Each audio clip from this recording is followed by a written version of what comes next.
From 3 o'clock here and 8 minutes away from getting the Mix Afternoon Drive started. We wanted to come on early because we know we got a lot of people in cars this time of the afternoon getting ready to go pick up kids from school and out running around before the 3 o'clock hour. And we felt this was a good time to get one of our new friends that I had just met just a few minutes ago. His name is Fred Sherrill. He is here with the Tennessee Highway Safety Office to talk to us about something that you've heard the commercials on our station. We've been playing those over the past few days, and it's something that we're going to ramp up on as we get closer to Memorial Weekend, which is literally just around the corner. And to tell us all about Click It or Ticket, we're going to save lives, is Fred Sherrill. Good afternoon, sir. How are you doing? Good afternoon. Glad to be here. Well, first of all, let's just kind of start from the beginning. Tell us a little bit about yourself and what you represent and what brings you to Bradley County today. Well, I am the Cumberland Region Law Enforcement Liaison. I am actually the go-between for this area. I have a very large, expensive area to take care of law enforcement and community service and that kind of stuff. So it's a partnership. That's what I do. I create partners. And tell us a little bit about, we've all heard the phrase click it or ticket. And of course, if someone out there listening has gotten a ticket for not having their seatbelt on, I know that was frustrating, but, the statistics are out there. Kind of walk us through some of that. You were telling me about some of these statistics, and there is pros and cons, and we're going to dive into those over this next 4 to 6 minutes. But tell us about some of the statistics about people who are in accidents and unfortunately don't make it out of that accident because they don't have their seatbelt on. That's true. That's true. The numbers and stuff. I went back this morning and pulled up some stats and stuff, and the numbers show that 46.8% of the people that's involved in fatal crashes in Tennessee are not buckled. Wow. So that's, you're looking at, oh my gosh, that's a bunch. But you don't want to end on a negative note. What you need to look at is Tennessee this year, well, actually last year, but we achieved 91.75% of our driving population was buckled. So if you narrow that down, that looks at, that 46% or 46.8% of the ones that got, had the bad thing with the fatals. Right. That's only 10% of the driving population. So 1 out of every 10 cars you see out there is the ones that we're trying to get. We want them to buckle up and make sure that and one of the things that really goes a long way with this is that if the parents are not buckling up, then the children, they're like, well, Daddy don't do it, so I shouldn't have to do it. So that's another one we're wanting to work on. So it stair steps down. Yeah, the next generation, if you can get those younger drivers that even if they're in their 7, 8, 9, 10-year-olds as they grow up, and if they can be, and I'm going to be honest with you, my daughters are quite a bit older than me, and I remember back when seatbelts were something that this probably Click It or Ticket was kind of surfacing several years ago now. I was one of those that my kids stayed on me because I was one of those kind of, old school style, didn't think I needed to do this, and I gave every classic thing in the book. Well, I feel confined when I wear it. I'm safe because I've got airbags in the car. And all of these things that we tell ourselves that unfortunately really none of those are true. And I'm going to let you debunk some of those things right now. That is true. The one thing that I was always told, or when I worked the road, I used to work the road for Crossville Police Department, and I would pull somebody over that didn't have their seatbelt on, and they're like, well, man, if I run off of a bridge and run into a creek, I'm going to drown because I can't get this thing unbuckled.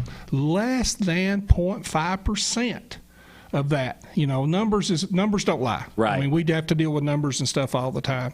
So, that's one of those myths. Right. It's not going to do that. But back to the thing you were talking about with your kids, I've done it with my kids, and actually now doing it with my grandkids. If I get in the car and we have it again, we play a game. We get in there and we play a game.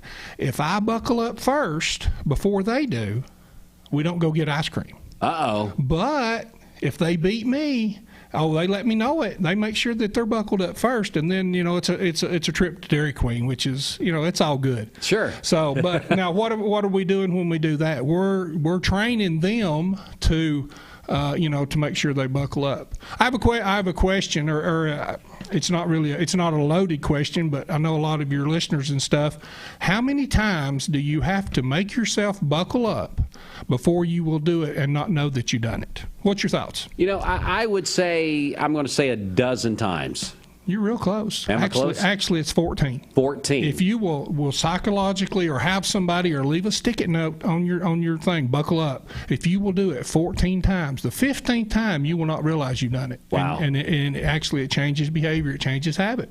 Yeah, you do something 14 times, you could save a life. Yes. And not only the life you could save could be your own, it could be someone that you never met that has a family, those type of things. Because the reason I say that, not that person may not be buckled up, but if you're not buckled up and you're erratically driving and you're in a serious accident, you could hurt the person in the other car that's in that other wreck.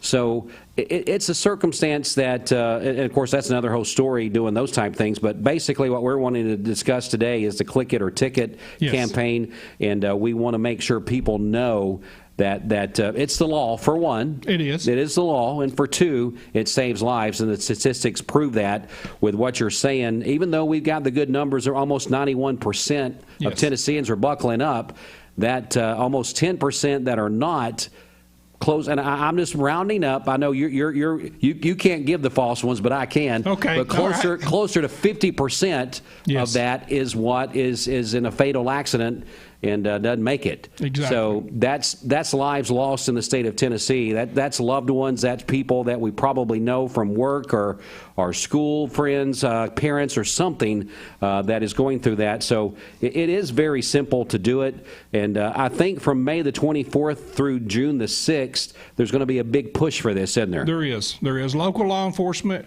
Tennessee Highway Patrol, Cleveland City, Bradley County Sheriff's Department, all of them, they've stepped up. They've stepped their game up. They know that we're going to have to do this. We're going to be out and we're going to be looking for that. We just want to, and one thing that I like to try to tell my partners and stuff, say, I just want to make one change today. If it's stopping that one person that doesn't buckle up and he gets to buckle up tomorrow, right? I just want to make one more tomorrow. So, maybe we can make a difference and save lives. Well, during this period of time between May the 24th, which is starting Monday, through June the 6th, which is a Sunday night through midnight, what can we anticipate to happen on our roadways out there? You're going to have a lot more officers that are out in high visibility areas. They're also going to be in areas where there's been crashes, where we have, the intersections, the real populated areas like that, because, those days, with it falling into the Memorial Weekend, the amount of vehicles traveled per mile really goes up. And that's where you're going to see a lot of your extra patrols, your extra saturated. You're going to have a lot of checkpoints. There's going to be a lot of different checkpoints and stuff out. And they may be for different avenues, but one of the first things the officers are going to look for is to make sure you're buckled up. Make sure you're buckled up. What does, and this may be a question you can't answer completely, it may vary, I'm not sure. Luckily, I've never had this happen to me. But what does a ticket for not being buckled up cost you these days? Is it a standard fee? $50. $50. Mm-hmm. So there's $50 that you've lost, not counting all the other things, the loss of life that possibly could happen by not being buckled up. So it's not worth it, folks. As you said, get the habit 14 times. 14 times. 14 times is all it's going to take to create that habit. Sir. And play the games with the kids. I like that idea. And you're right. My kids was the one that got me doing what I do now. And you're right. I don't never give it a second thought. Mm-hmm. And most of the cars these days, once you get in it, if you drive half a mile down the road, they're dinging their head off at you, telling you to put your seatbelt on. So, why go through the effort? And I've seen people do it. They'll put the seatbelt in behind them or leave it buckled all the time behind them. That's not going to do you any good. If you're involved in a crash, that is a lot worse. Right. A lot worse, because if in the event you have a crash where there's a rollover or something, that could, grab a hold of certain parts of your body. It's liable to, it'll hurt you worse. It hurts you worse. Worse. And then the other thing, too, is the one of the other myth that we're going to bust here right now. I don't think there's a vehicle out there that works without the airbags work without the seatbelt being buckled. Am I right? That's true. It's a dual indicator. The seatbelt's got to be buckled before the airbag will actually actuate. Right. So if you bought a car thinking, well, safety is so important to me, and you're not doing the most common thing that you can do that doesn't cost you anything, which is buckling up, all those safety features on your car is not going to help you at all if you're in a crash if you don't have that seatbelt on. Exactly. It's the same as if somebody's not sitting in the passenger side. There is a switch that's in the seat. Right. Right. mechanism, and that airbag will not work if there's not somebody there. If you've not got that seatbelt buckled, then you're not actually progressing on into the mode to where the airbag will work. And so this is things, folks, I know it sounds like something you should know. And again, as Fred was telling us here, 90% of Tennesseans are doing it. We just got to get that other 10% on board. And I would love for you to come back next year and do another report on this around this time as you normally do and say we bumped it up to 92%. Yes, sir. You know, a little at a time is what it's going to take. Time. Like I said, one today, and then we'll do another one tomorrow. Now, I know one of the things that we don't like to do, and if I'm out of line, you tell me, we were talking a little bit, there is kind of a profile of people that doesn't buckle up. Yes. And not that we're picking on anybody, but you may know some of these people. We do. We have been able to use our data, right, our statistics and stuff, and there is a big push now across the state. It's actually across the United States that male drivers in pickup trucks. Male drivers and pickup trucks are the ones that. And there's a lot of them out there. There's a lot of them out there. Yeah. There's a lot of, the younger type that want to hang their arm out the window and ride around. That's fine. I used to do it. Sure. But make sure and buckle up. But you're going to see some of these, some new signage that we got. That we have, we're putting out, and it's buckle up in your truck, and that's what it means. It's I know ladies drive trucks too, sure, and that's fine, but it's that old, I guess, thing that sets a man apart. I've got I'm driving a pickup truck. I don't need to buckle up, but please, that's the ones that's really we're trying to hammer. If we can change that percentage, that demographic, oh yeah, then that's going to push us way into the mid 90s with our buckle up rates, because that's the ones that are bringing us down right now is the buckle up in the truck type. All right, so like I said, I didn't know if I was going to be out of line bringing that up, but you got to hit them where it hurts, and if you're out there driving a pickup truck and you're a male driver and you're not buckling up, you're one of the ones we're talking about. So do this for your safety, do it for your family's safety, do it for the safety of those around you. Click it or ticket. We're going to save lives.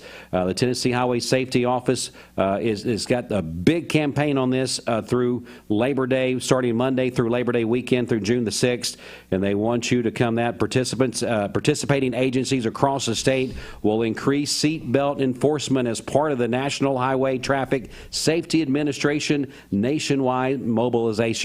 Yes, sir. So this is a big deal. Yes, sir. You're going to see a lot of folks out there trying to get your attention on this, and so get in front of it, have a conversation. If you are a mama out there, or a grandmama, or a wife, and your husband or your significant other, whoever, is not doing that, you tell me about it.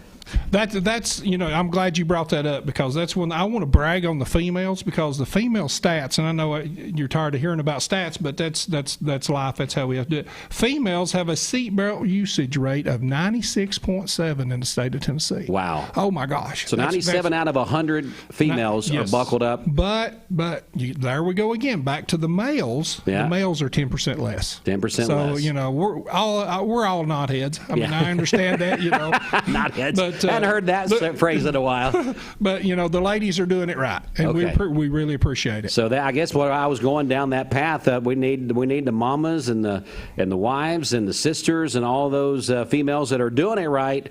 Say, hey, don't make me put a knot on your head. There you go. You yes, buckle sir. that seatbelt up, especially if you're carrying precious cargo in there, like my children or grandchildren or my little babies in there. You make sure that everybody in that car is safe.